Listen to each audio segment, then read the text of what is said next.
Hey everyone, how's it going? Welcome back to the channel. So a while ago I posted a video showcasing 10 Pokemon that you could hunt in Pokemon Sword and Shield that I think have absolutely amazing shinies.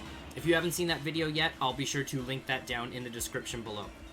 So now that we are a couple of weeks into the Isle of Armor DLC, I figured it would be a perfect time to release a second video showcasing some of the amazing shinies you can hunt on the Isle of Armor.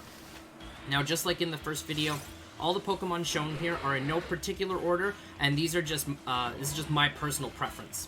Now, obviously, you can just breed for all of these shinies, but if you are not a fan of eggs or the Masuda method, and you perhaps want to try a different method, I will be showing you where you can find all of these Pokemon in the wild, all around the Isle of Armor.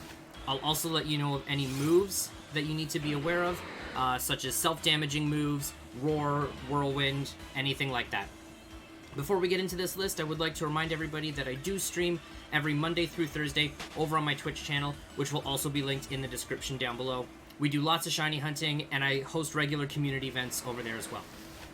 Alright, let's jump in.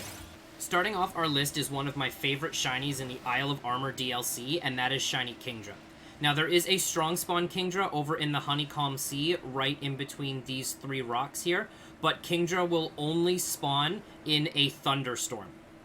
Now, if you aren't particularly bothered about hunting for the Kingdra specifically, and you're okay to evolve Seadra into Kingdra, then you can find Seadras in the same location. They will spawn in any weather condition. You will have 3 strong spawn Seadras here.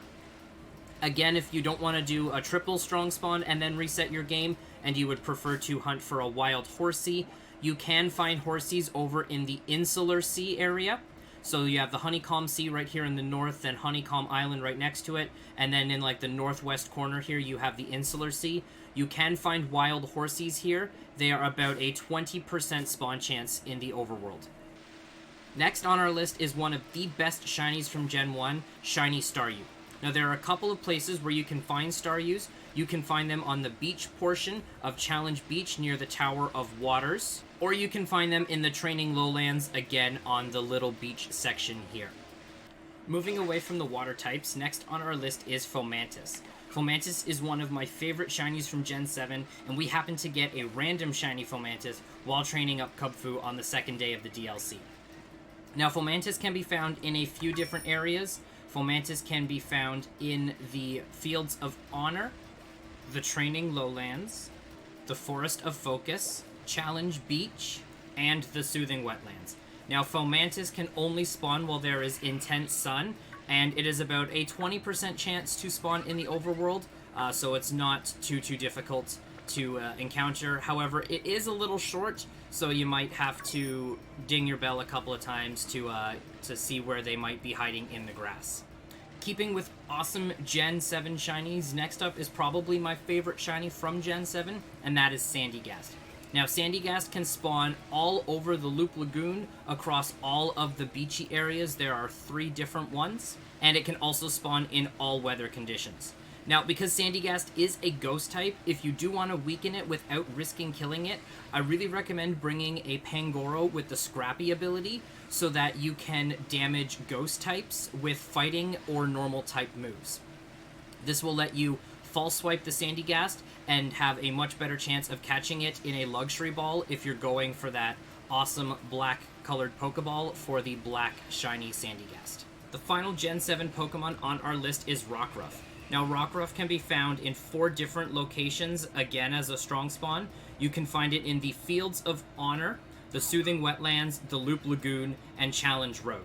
Now, in Challenge Road, you can reset for strong spawn Rockruffs and different forms of Lycanroc, depending on the weather, if you wish.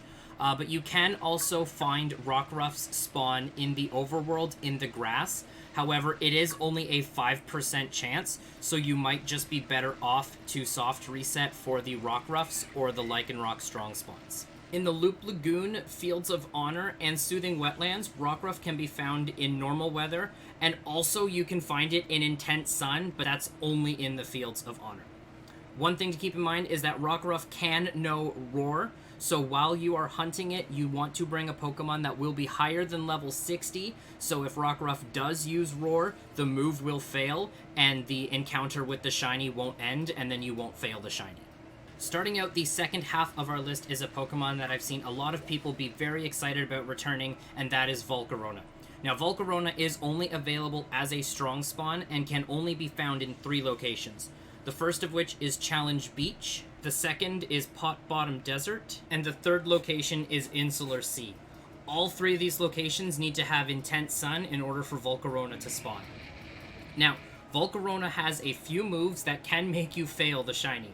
It can know Whirlwind, so make sure you bring a Pokemon that is higher level than it. And it can also know 3 self-damaging moves. These are Double Edge, Takedown, and Flare Blitz. So the best Pokemon that I can think of to handle a Volcarona is a very high-level Chandelure with the Flash Fire ability. Takedown and Double Edge are not going to affect Chandelure because those are normal-type moves, and Chandelure is a Ghost-type. And if you have the Flash Fire ability, Flare Blitz is not going to do any damage to you, which means it will not do any damage to the Volcarona. Our sole representation for Gen 4 on this list is next, and that is Shinx. Shinx has got to be one of my all-time favorite shinies, and I'm super looking forward to being able to hunt this in Sword and Shield. Now, Shinx can be found in a few different locations. It can be found in the Challenge Road, Training Lowlands, and Challenge Beach areas, all during rain or thunderstorms, and it can also be found in the Pot Bottom Desert if it's just raining. Now, Shinx has about a base 20% spawn chance in all of these locations in either of the weather conditions, but this can be boosted if you bring a Pokemon with the Lightning Rod or Static ability.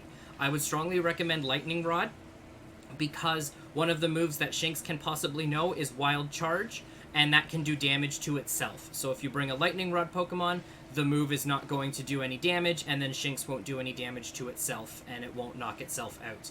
It can also possibly know Roar, so just make sure that you are bringing a Pokemon that is higher than level 60 so that the Shinx doesn't use Roar and end the encounter for you.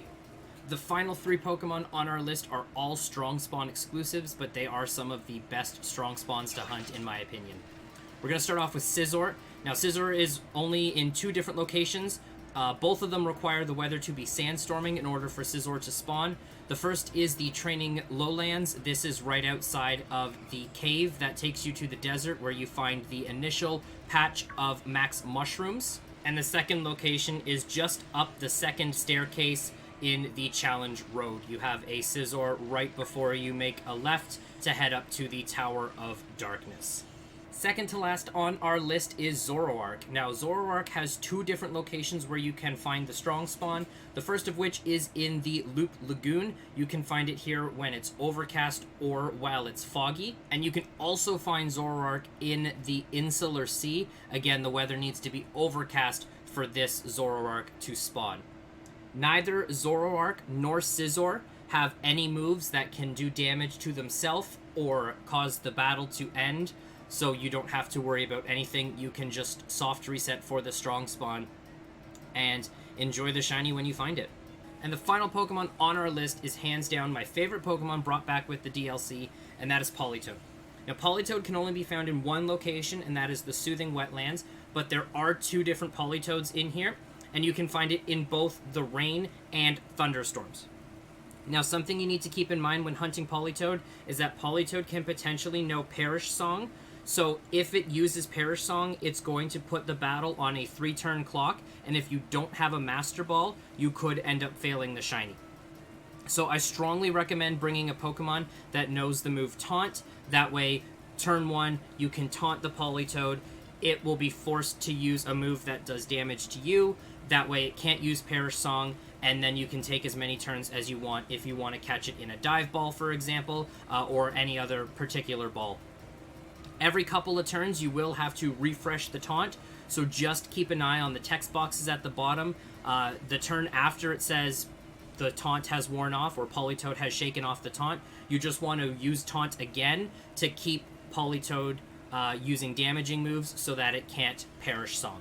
When I caught my Politoed, it did not know Perish Song, but just in case the moves that it spawns with are random, you just want to be prepared.